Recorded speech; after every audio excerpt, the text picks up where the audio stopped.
Welcome to the Vital Spirit podcast. I'm Dr. Kelly Livingston, a naturopathic physician and your guide to a new health reality, one that connects body, mind, and spirit. Together, we'll dive deep into the art and science of holistic healing. Through working with hundreds of women through midlife transitions, I've discovered something profound. Most of our physical and emotional challenges are rooted in a maladaptive stress response. And true healing begins when we regulate our nervous system. Each episode will explore complex health topics in simple, empowering ways, uncover the deeper wisdom within each of us, and share practical tools for nervous system regulation to help you awaken your vital force and create lasting wellness. So, if you're ready to reconnect with yourself, your health, and your purpose, let's begin this journey together so you can experience life more fully human and deeply healed. When people hear the phrase gut-brain axis, IBS, or irritable bowel syndrome is usually the first condition that comes to mind. And for good reason. IBS is not just a digestive disorder. It's not just food. It's not just stress. And it's definitely not all in your head. IBS is a nervous system pattern expressed through the gut. And early in my career, this was the condition I became known for, not because I had a magic protocol, but because I slowed down long enough to see what was actually happening beneath the symptoms. After more than 13 years as a general practitioner, working with chronic gastrointestinal conditions, women's health and hormones, mental health, autoimmune disease, and complex fatigue, one pattern became really impossible for me to ignore. The gut-brain axis is always involved. Not sometimes, not theoretically, always. This is why I start here. Hi, I'm Dr. Kelly Livingston, and this is the Vital Spirit podcast.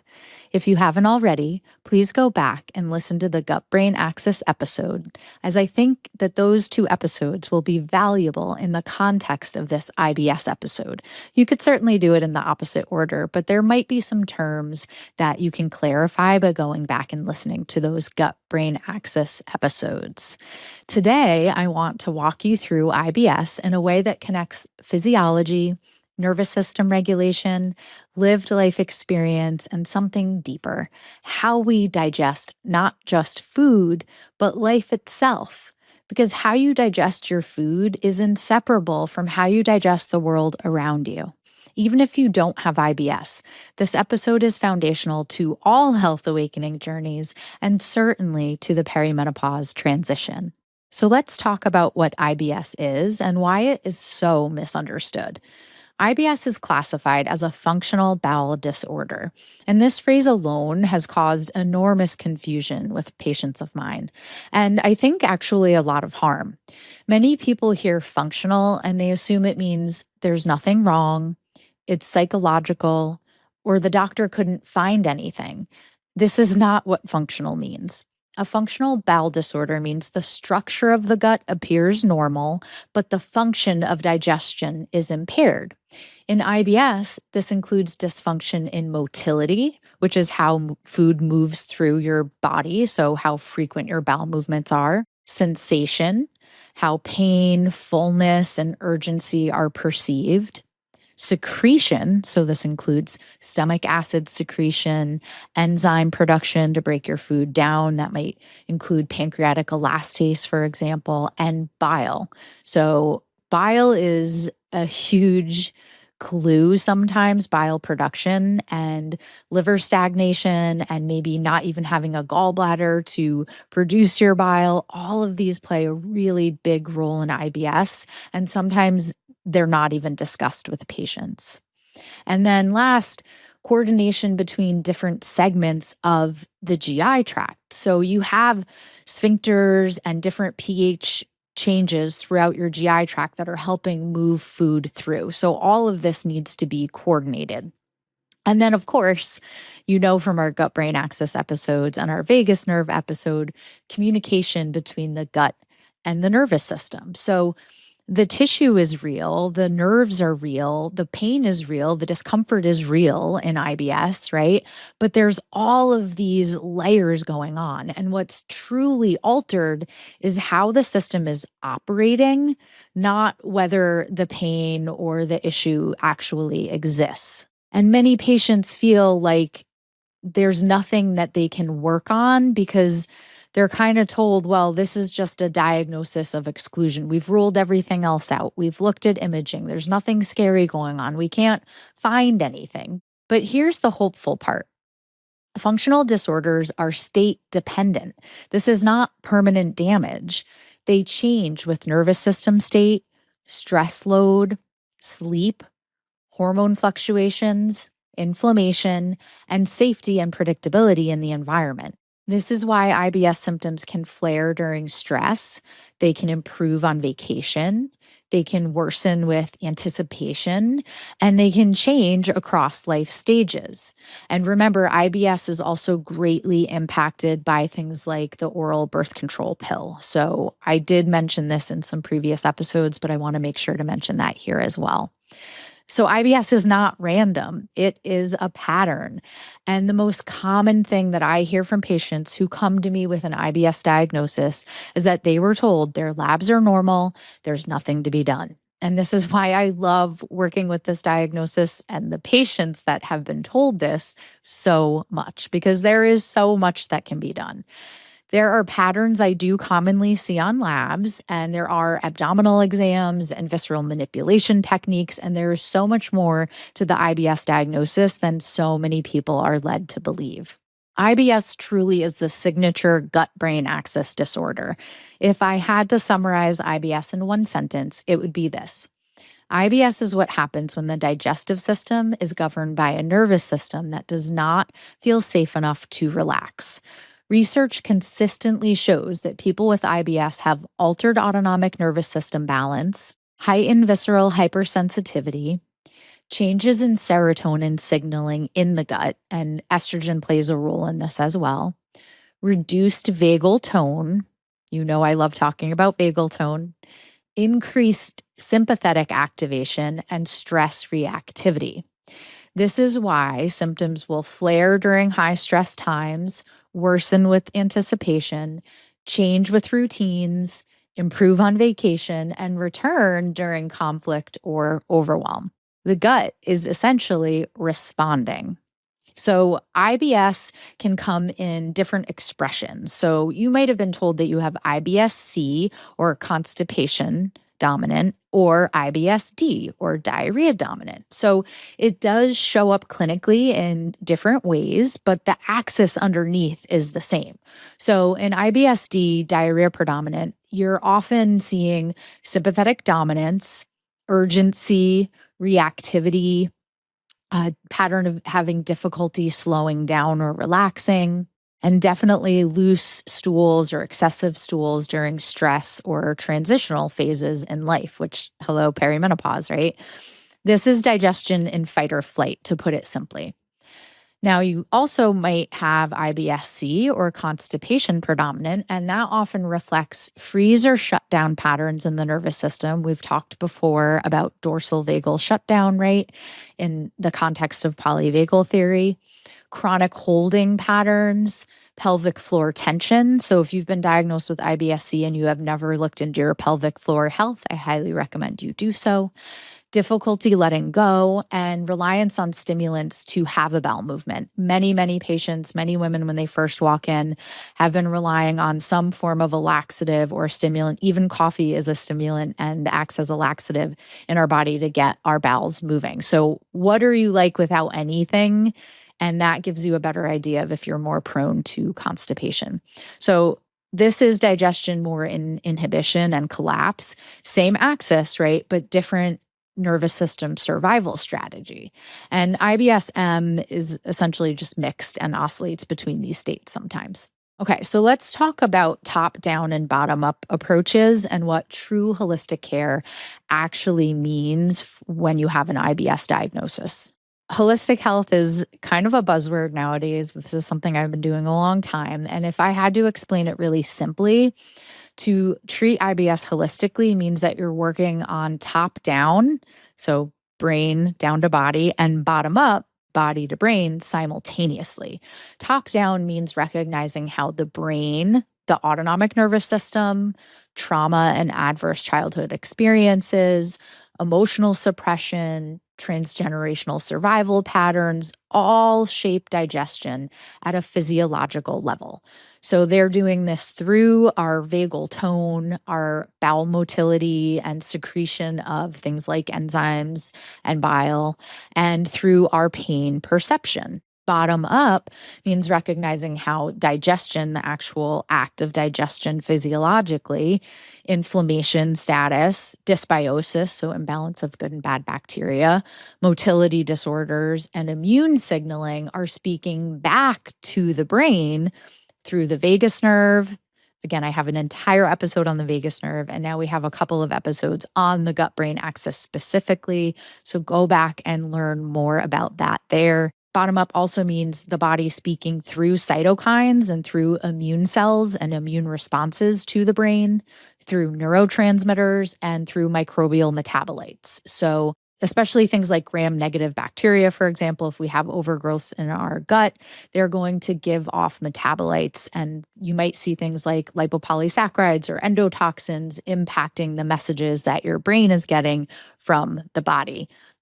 I know I could have a whole episode on that, and I just threw a bunch of random words at you. But basically, when the microbiome is disrupted, it is going to send a message to your brain that it is not safe. And this is exactly what we talked about in the gut brain axis episode. So that's a great companion episode, as is my free vagal tone guide. If you don't have that yet, you can download that and you can get started on your gut brain axis health right away. You can get started on both top down and bottom up approaches by working on your vagal tone. The gut does not just receive instructions from the brain, it sends information upstream and downstream. So if we only work top down. So, for example, if we're in talk therapy or we're working on our mindset or stress management, but we're ignoring inflammation and motility, the nervous system continues to receive danger signals from the gut.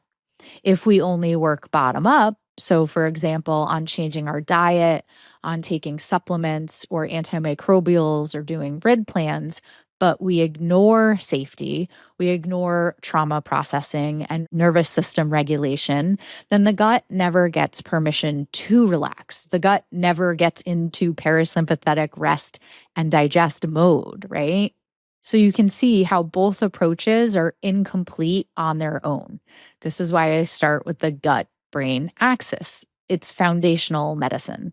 Okay, so let's talk a little bit about where SIBO, small intestinal bacterial overgrowth, fits and why it's not the only starting point. I do have a whole episode on this as well. So yes, SIBO is very common in IBS.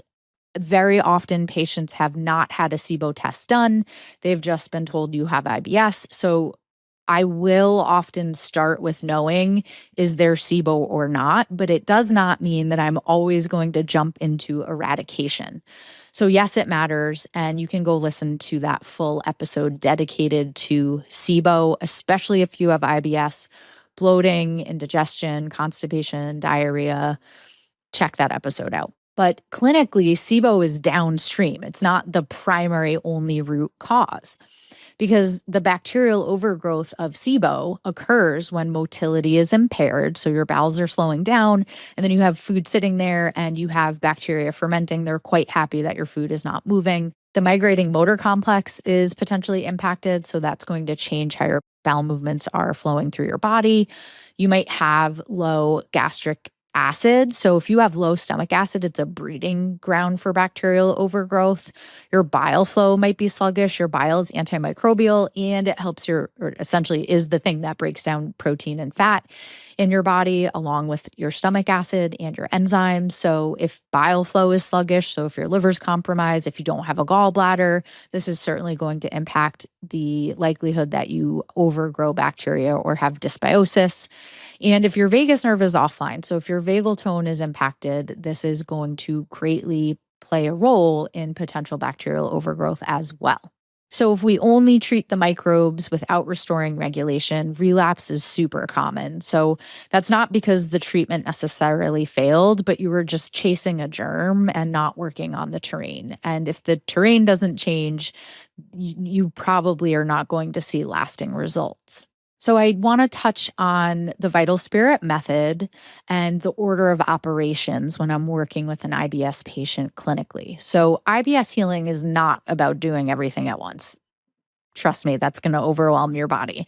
It's about doing things in the right order. Not only is it going to overwhelm your body, it's going to overwhelm your mind. And even though there are so many things that we can do, and I get really excited at the beginning of working with a patient because I want them to feel better, there's an order of operations. I always say to patients, there's a method to the madness. I know you want to hurry up and feel better, and you will feel better. I promise you, you are going to feel better. But we have to do things in the right order. And sometimes it takes slowing down and stepping back and understanding what the best next step is for that patient. So, in pillar one, when we're working on gut brain axis health through the vital spirit method, we do begin restoring communication. We work on vagal tone.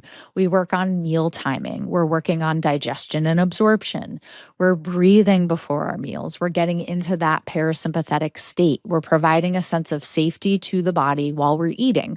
I talk about this in the Calm Gut, Clear Mind Reset as well, because digestion essentially starts in the brain. Then in pillar two, we're further working on our stress response and resilience. We're working on the HPA axis, right? And this work continues through care around autonomic flexibility, moving in and out of dysregulation and regulation throughout a day. We continue to work on our sleep and our circadian rhythm and our cortisol timing. We work on trauma processing. Usually, I've established a trusting therapeutic relationship by this time as we've worked on the gut brain axis. And we do continue to find nervous system regulating tools and techniques that work for that patient.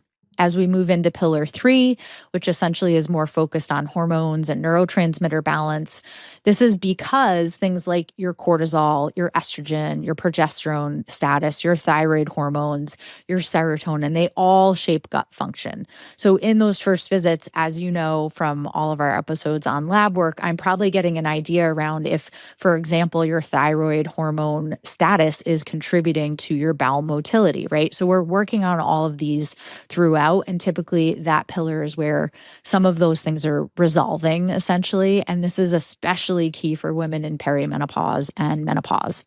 And then in pillar four, where we're hopefully rebalanced and resilient, this is where we've addressed dysbiosis or SIBO with more aggressive eradication when appropriate. But it's because we had all of those foundational pieces in place first that we were able to do that.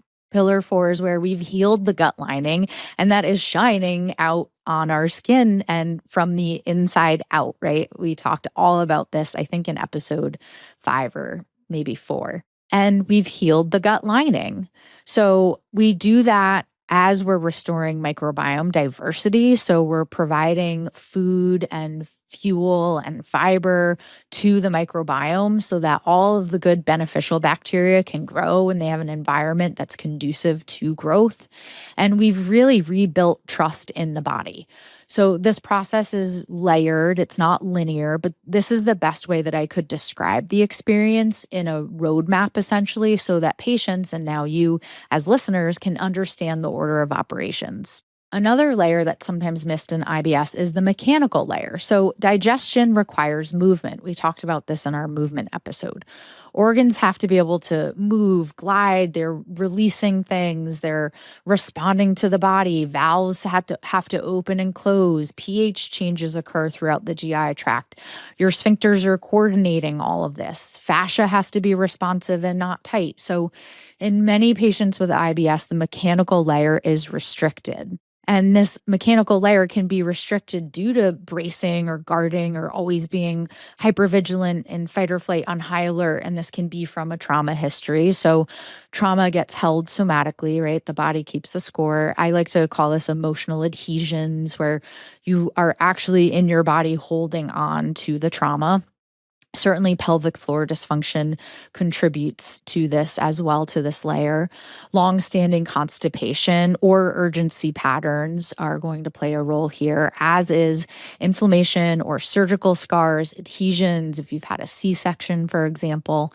So I might consider utilizing something called visceral manipulation in patients, which works by restoring organ mobility and fascial glide and mechanical signaling between organs and nerves. So some practitioners focus on and specialize in this, and so I will refer out if necessary, but I'm also pretty good with my hands, so I might start to do some hands-on techniques with patients when indicated. I certainly might consider doing some craniosacral work or even some work around the areas where there are sphincters in our body. So, for example, our lower esophageal sphincter, because when tissue is restricted, then the sensory nerves fire constantly, and they're going to, remember, feed danger signals back to the brain.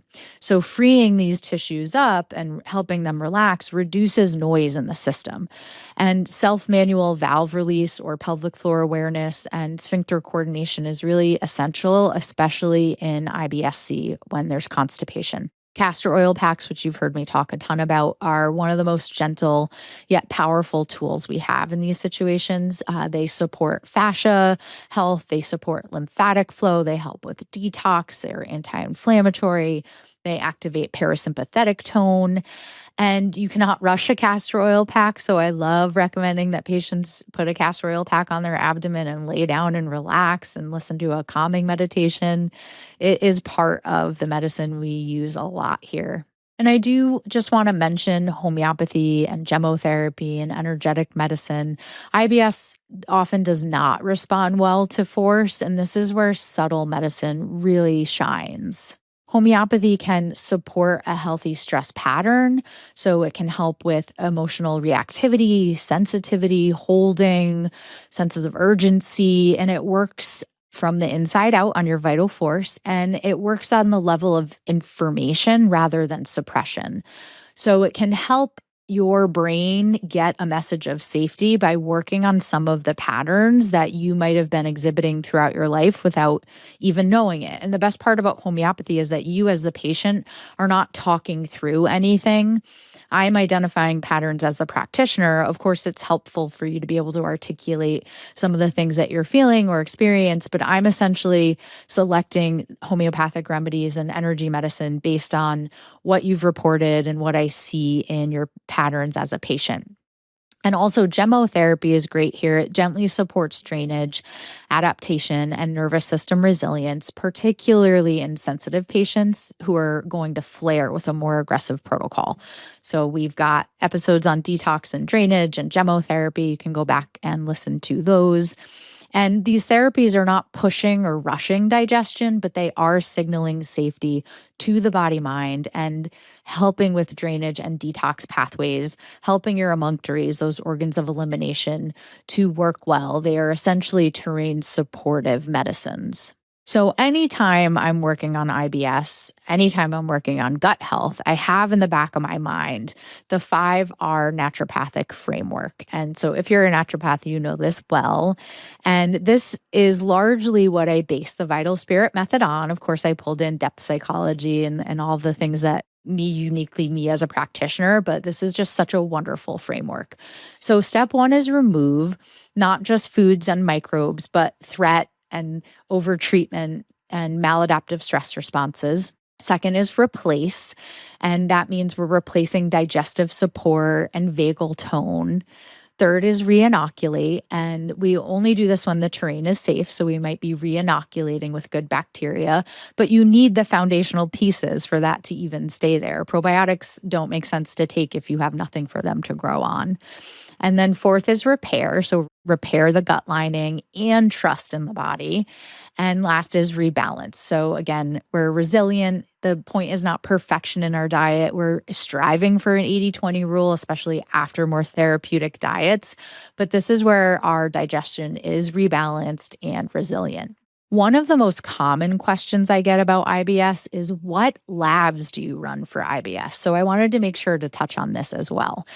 And the honest answer is it depends. It depends on the patient.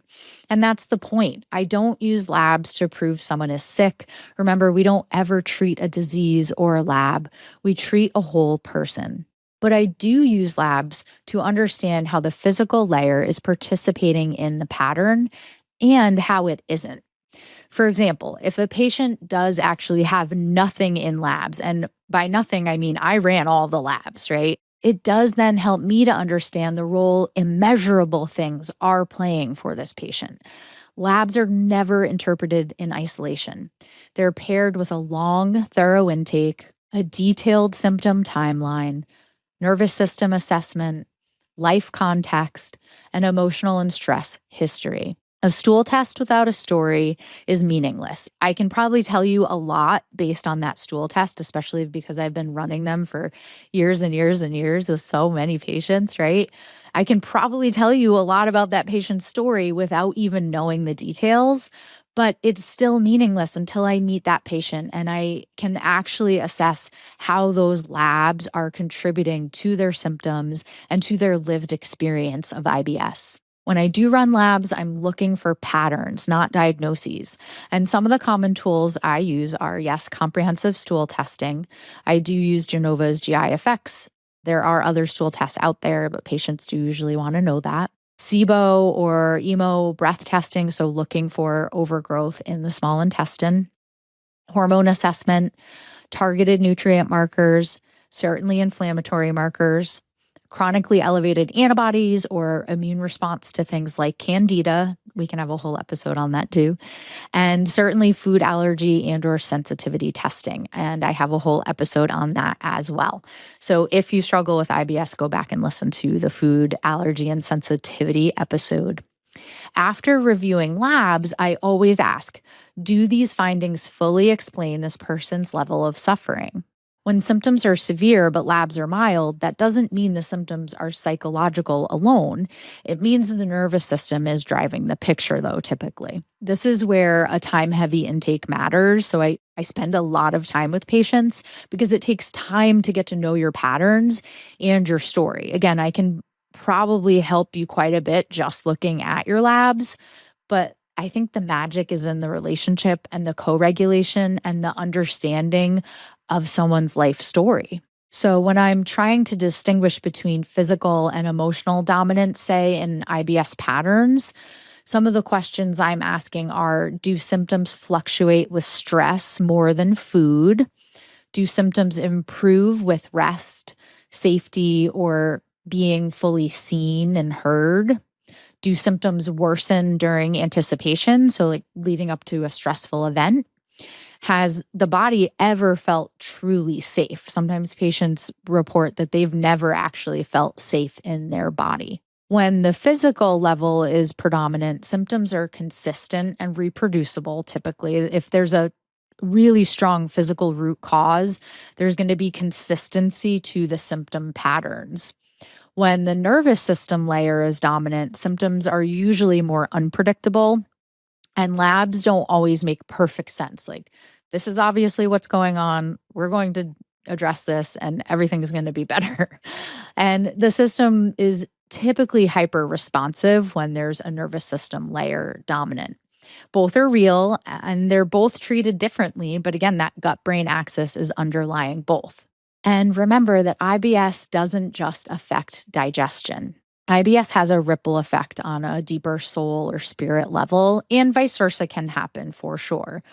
IBS affects trust in our body, our sense of safety. So if we're constantly having urgency to go to the bathroom or we don't know when our next bowel movement's going to come, it doesn't feel safe to live inside of that body. It affects our identity, our freedom, our relationship with the world. Many people with IBS live in constant monitoring. Where is that bathroom? Where can I stop? What will happen if I eat? Can I even leave the house? And many patients have come to me with this essentially pervasive level of stress because of their IBS symptoms. And again, that's why it's one of my favorite conditions to work on, because this creates a soul level contraction. It's very real. And as you know, I love helping patients live life fully human and deeply healed and self actualize. And if we're constantly worried about where the next bathroom is or when our next bowel movement is, we're not able to do that deeper work. So IBS often does teach us when we do the work and work through it, it does teach us where we override ourselves, where boundaries might be blurring, where do we have to solidify some of those boundaries in life, and maybe where rest has never felt permitted. If you're someone who cannot rest and relax, remember we talked about this a lot in the episode where I interviewed Dr. Erin Kinney. If we can't rest and relax, our body is never getting into rest, digest, and heal. So healing IBS often does require re-inhabiting the body, getting into the body, getting quiet through breath work, through mindfulness. And this is exactly what your soul has been asking for. So let me quickly tell you about a patient I'll call Sarah. And I think the next episode I record, I'll do a full case patient example where we walk through start to finish, soup to nuts, what it looks like in an IBS or IBD journey.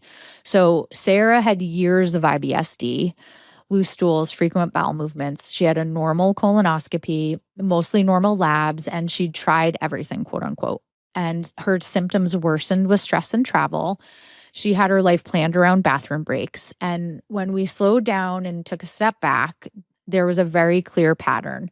She was extremely high functioning, hyper responsible, always anticipating, right? Because she was going to take care of the next thing that happened. So we did not start with die off. And you've heard me say this many times before. We started with rhythm to the day, breath, regulation practices, gentle motility support, and Seeds of Health foundations. We focused on bitter herbs in the diet throughout the day for healthy stomach acid production. Before meals, she used fresh ginger root in morning tea. We used apple cider vinegar before meals. This is such a simple and powerful tool.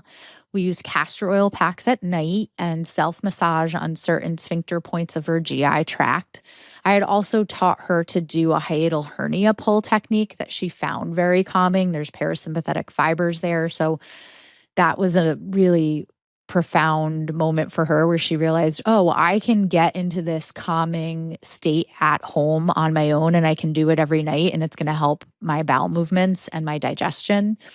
And we found fiber that worked for her. Not all fibers are going to be received equally by every human. And we used bitter herb sprays before meals, which turns on your parasympathetic response as well as your digestive juices. And her stool normalized before we even treated the SIBO that we had found. So her body finally felt safe enough to digest. And if you take anything home from this episode, it is that your body needs to feel safe in order to digest. Right? As above, so below. How you digest life is how you digest food. If you are bracing, your gut will brace. If you are anticipating, your gut will react. If you never rest, digestion won't either. IBS is not a failure, but it is really good information. It tells me so much. And this is why any IBS program that focuses only on killing bacteria is incomplete, because healing requires breath, hydration, movement, sleep, relationships, meaning. If these sound familiar, it's because they're the seeds of health that we talk about all the time. And this is why I created Calm Gut, Clear Mind, not as a protocol, but as a re-education of digestion from top to bottom. So throughout the Calm Gut, Clear Mind program, I'm educating you on all of these tools and techniques that are very simple, but very powerful, and you can do them at home. Because IBS really doesn't need more force. It needs these foundational tools and practices every day so that your body feels safe. So you can check that out on my website, www.drkellylivingston.com, DR, not doctor spelled out. So remember, IBS is not your body betraying you. I always say to patients, I do not ever want to minimize your experience. If you're struggling with constipation or diarrhea, I understand that it is limiting your life and you from fulfilling your soul's purpose. I take it very seriously.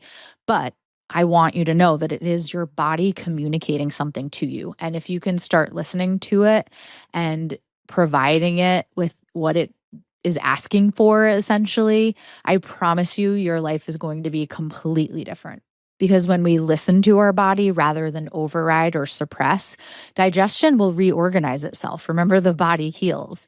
So, if this episode resonated with you, please check out the Calm Gut, Clear Mind Reset, and it might be the best next step for you. It is something that I wish every single patient did before they even worked with me, and it includes a lot of the things that we do when we work together initially. So if this episode helped you out in any way, please share it with someone who needs to hear that they're not broken, but their body is speaking to them. And make sure you download and subscribe so you don't miss the next episode on a sample case patient. I'll see you next time. Have a great day.